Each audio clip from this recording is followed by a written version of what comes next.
में एक और त्रासदी दस्तक दे रही है।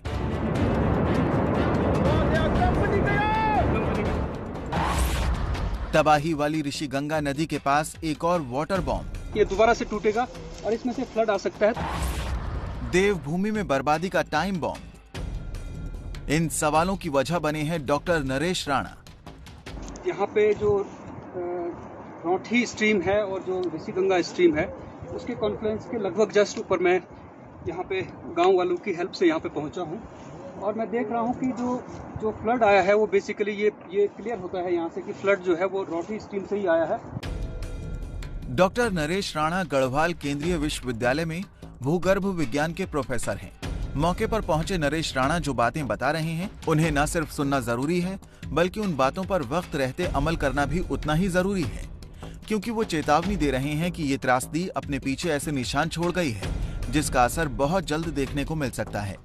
ये वही रौंठी नदी है जहां महज 5 दिन पहले 7 फरवरी को हिमस्खलन के बाद चट्टानी मलबा जमा हो गया था।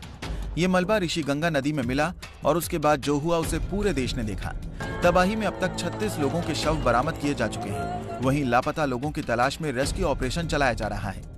ये लोग मुझे हेल्प कर रहे थे दिखाने में कि ऊपर जो जहाँ से ये चंक कह रहे हैं कि कोई लैंडस्लाइड हुआ है वो ऊपर वो चंक यहाँ से ये लोग आइडेंटिफाई कर रहे हैं। इस बचाव कार्य के बीच प्रोफेसर नरेश राणा दावा कर रहे हैं कि तबाही रुकी नहीं है, क्योंकि रौंठी नदी में जमा हुए मलबे ने ऋषिगंगा का पानी रोक दिया है। जो महत्वपूर्ण बात मैं अभी कहना चाहता हूँ और जो बहुत सीरियस बात है वो ये है कि जो ये फ्लड आया था उस फ्लड ने यहाँ पे एक टेम्परेरी डैमिंग की थी। ऋषिगंगा है जो मेन स्ट्रीम है वो ऋषिगंगा अभी मुझे दिख रही है कि वो ऋषिगंगा अभी पूरी तरह से ब्लॉक है और उसमें यहाँ से मैं क्लियर देख सकता हूँ कि यहाँ से आप अगर उसको जूम करेंगे तो आपको दिखेगा कि यहाँ से एक ब्लू कलर की लेक दिख रही है। तो ब्लू कलर की लेक का मतलब है कि ये पानी काफी देर से यहाँ पे पॉन्डिंग होना शुरू हो गया होगा।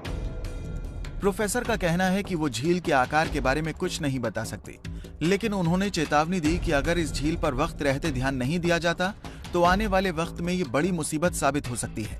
लेकिन ये कह सकता हूँ कि ये पूरी तरह से अभी ये जो ऋषिगंगा जो है वो पूरी तरह से अभी ब्लॉक हुई है और इन फ्यूचर मुझे नहीं पता कि कब तक, लेकिन इसमें ये ब्रीच भी होगी, ये दोबारा से टूटेगा और इसमें से फ्लड आ सकता है। तो इसको जो रेस्क्यू काम नीचे हो रहा है वो रेस्क्यू काम इससे प्रभावित भी हो सकता है और जो लोग रेस्क्यू कर रहे हैं उनको इससे नुकसान भी हो सकता है।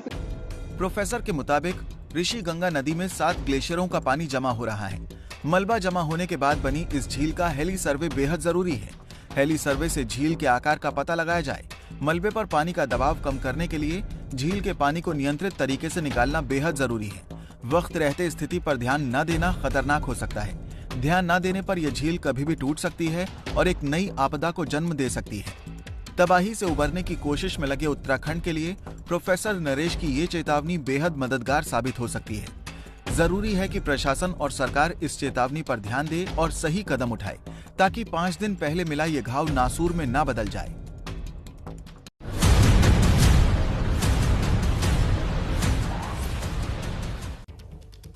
तो विकास, एक तरफ रेस्क्यू ऑपरेशन उत्तराखंड में जारी है तो वहीं दूसरी तरफ फंसे लोगों के परिवार वालों की उम्मीदें हिचकोले खा रही हैं। पूरा देश दुआ कर रहा है एक चमत्कार की।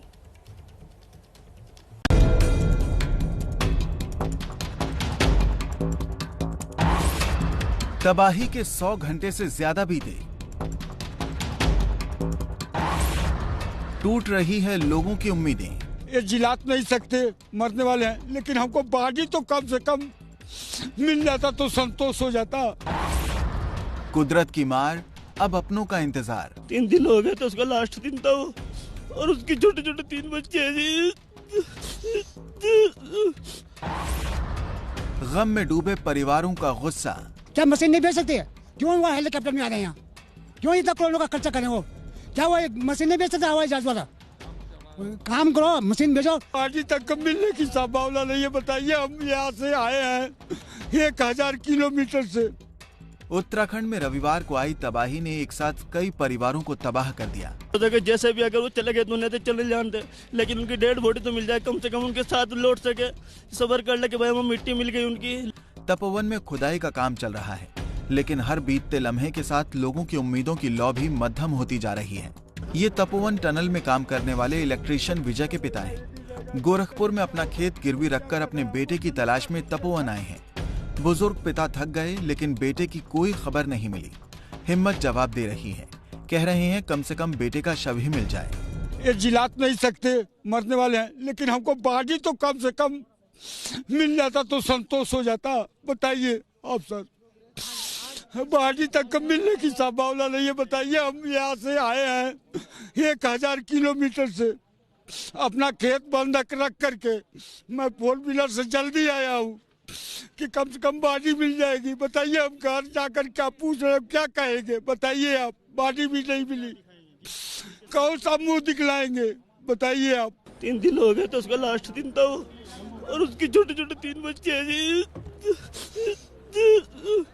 उसकी घरवाले की भी तबीयत बहुत ज्यादा खराब है, हमारे अम्मी की भी। कुछ यही हाल यूपी के सहारनपुर के वाजिद का भी है। वाजिद के छोटे भाई सादिक की कहानी और दर्दनाक है। 3 बच्चों के पिता सादिक बस 4 दिन के लिए काम करने आए थे और चौथे दिन ही हादसा हो गया। वो चले गए दुनिया से चले जानते, लेकिन उनकी डेड बॉडी तो मिल जाए, कम से कम उनके साथ लौट सके। सबर कर ले कि भाई हमें मिट्टी मिल गई उनकी, लेकिन कुछ नहीं मिल रहा ऐसा। अब घर कैसे जाए, क्या लेकर जाए? घर से बार बार फोन आ रहा कि भाई बताओ क्या हो रहा, लेकिन कहाँ तक जवाब दें उनको सर? हम समझ सकते हैं इनका दर्द। इस इंतजार में है कि कुछ जानकारी मिले।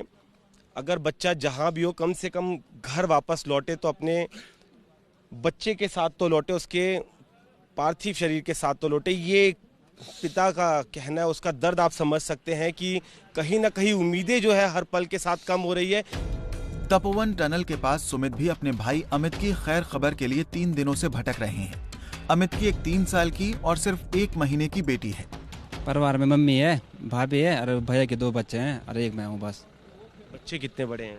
एक 3 साल की है, एक महीने की बस।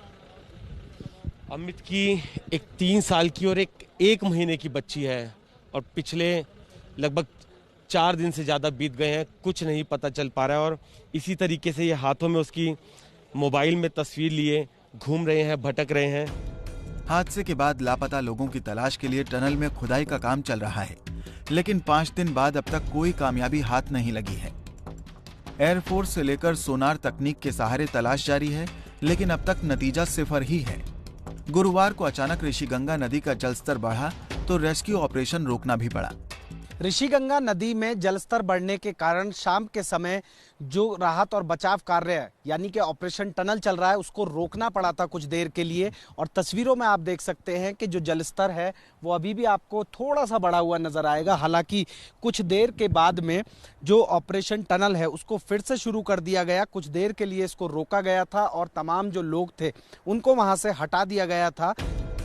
प्रशासन का कहना है कि लापता की तलाश के साथ साथ उनकी सुरक्षा का भी ख्याल रखना है जो रेस्क्यू में लगे हैं।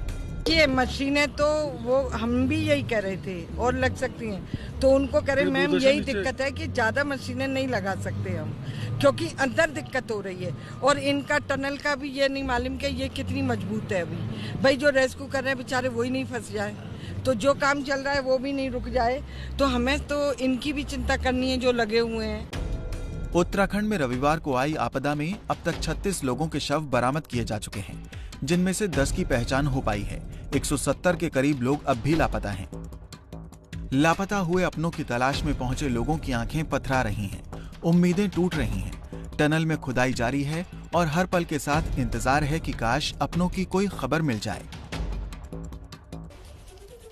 अभी छोटा सा ब्रेक, फौरन लौटेंगे।